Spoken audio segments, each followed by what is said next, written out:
एक पुजारी हैदराबाद के एक पुलिस स्टेशन में पहुंचता है। वो एक लड़की की गुमशुदगी की शिकायत थाने में देता है। पुलिस मामले को गंभीरता से लेती है और शिकायत मिलते ही रिपोर्ट दर्ज कर लेती है। इसके बाद शुरू होती है उस लड़की की तलाश।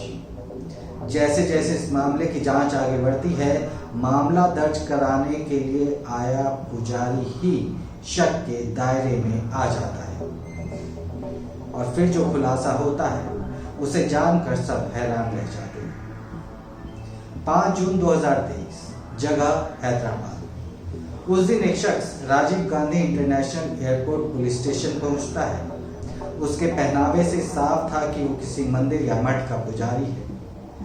जिस्म पर सफेद धोती, माथे पर तिलक और हाथ में मोबाइल फोन। यह आदमी पुलिस को अपना नाम साई कृष्णा बताता है और कहता है कि उसे अपनी भांजी की गुमशुदगी की रिपोर्ट लिखवानी है।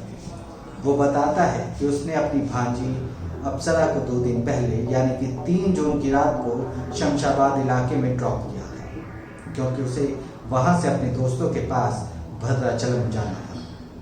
लेकिन इसके बाद ना तो उसकी भांजी भद्राचलम ही पहुंची और ना ही अपने घर हैदराबाद वापस लौटी। ऊपर से उसका मोबाइल फोन भी स्विच ऑफ हो गया। ऐसे में वो अपनी भांजी के गायब होने की रिपोर्ट लिखवाना चाहता है ताकि पुलिस उसे जल्द से जल्द ढूंढ सके। 36 साल का साई कृष्णा हैदराबाद के ही सुरूर नगर इलाके में पुजारी है। अब खुद साई कृष्णा ही वो शख्स है जिसने अपनी भांजी को गायब होने से पहले आखिरी बार देखा था। तो पुलिस सबसे पहले साई कृष्णा से ही अप्सरा की गुमशुदगी के मामले की जांच शुरू करने का फैसला करती है और उससे पूछताछ शुरू की जाती है। साई कृष्णा पुलिस को बताता है कि उसने 3 जून की रात को अप्सरा को उसके घर से पिक किया था और दोनों ड्राइव पर निकले थे। हालांकि उसे अप्सरा को घर वापस नहीं छोड़ना था, बल्कि हैदराबाद के बाहरी इलाके शमशाबाद में ड्रॉप करना था, क्योंकि अप्सरा को वहां से आगे भद्राचलम जाना था और उसने वैसा ही किया। लेकिन इसके बाद से अप्सरा का कोई पता नहीं। साई कृष्णा ने बताया कि लड़की का फोन 4 जून से स्विच ऑफ था। इसके बाद उसने अप्सरा की मां के साथ मिलकर अप्सरा को ढूंढने की कोशिश भी की, लेकिन कोई फायदा नहीं हुआ और आखिरकार उसे पुलिस के पास आना पड़ा। सुरूर नगर इलाके से पुलिस तफ्तीश शुरू करती है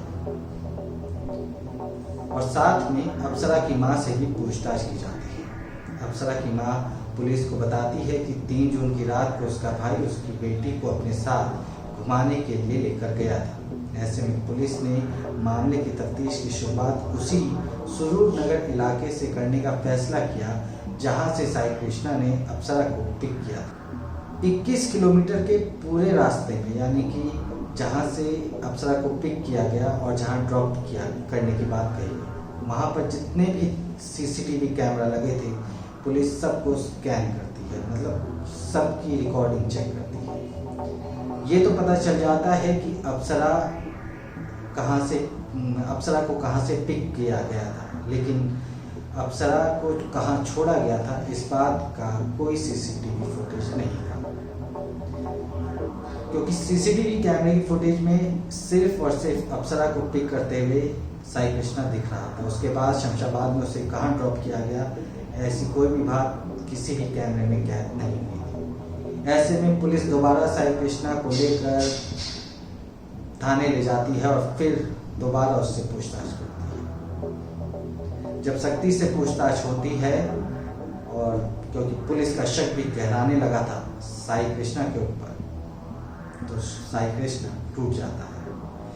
यहाँ साई कृष्णा ये तो कबूल कर लेता है कि उसने ही अपनी भांजी अप्सरा का कत्ल किया है, लेकिन अभी कत्ल का मोटिव, कत्ल को अंजाम देने से लेकर लाश को ठिकाने लगाने की जो कहानी साई कृष्णा बताता है, उसे सुनकर खुद पुलिस वालों के रोंगटे खड़े हो जाते हैं। दरअसल साई कृष्णा शादीशुदा होने और खुद 2 बच्चों का पिता होने के बावजूद अपनी ही भांजी के साथ रिलेशनशिप में था। और अब भांजी अप्सरा उसे इस रिश्ते को नाम देने की मांग करने लगी थी। यानी अप्सरा चाहती थी कि साई कृष्णा अपनी पत्नी और बच्चों को छोड़कर उससे शादी कर ले, लेकिन साई कृष्णा के लिए ऐसा करना मुमकिन नहीं था। ऐसे में शादी के मसले पर दोनों के बीच अक्सर लड़ाई होती थी और तब रोज की तरह झिकझिक से निजात पाने के लिए साई कृष्णा ने अपनी भांजी की हत्या करने का फैसला कर लिया। अप्सरा के कत्ल को अंजाम देने के लिए सबसे पहले साई कृष्णा अपनी भांजी को 3 जून की रात को घुमाने ले जाने के बहाने पिक करता है, फिर शमशाबाद में एक सुनसान जगह पर लेकर जाता है।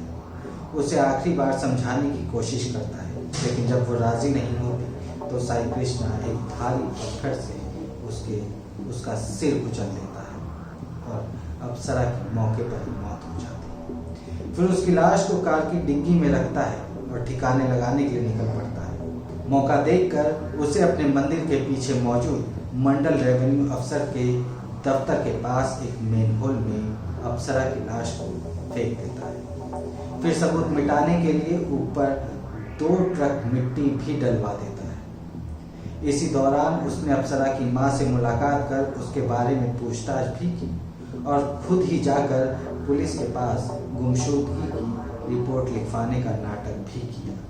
इस बीच जब एक दिन बाद उसने महसूस किया कि मेनहोल के ऊपर मिट्टी डलवाने के बावजूद बाहर लाश की बदबू आ रही है, तो उसने मेनहोल के ढक्कन को सीमेंट से पूरी तरह सील करवा दिया।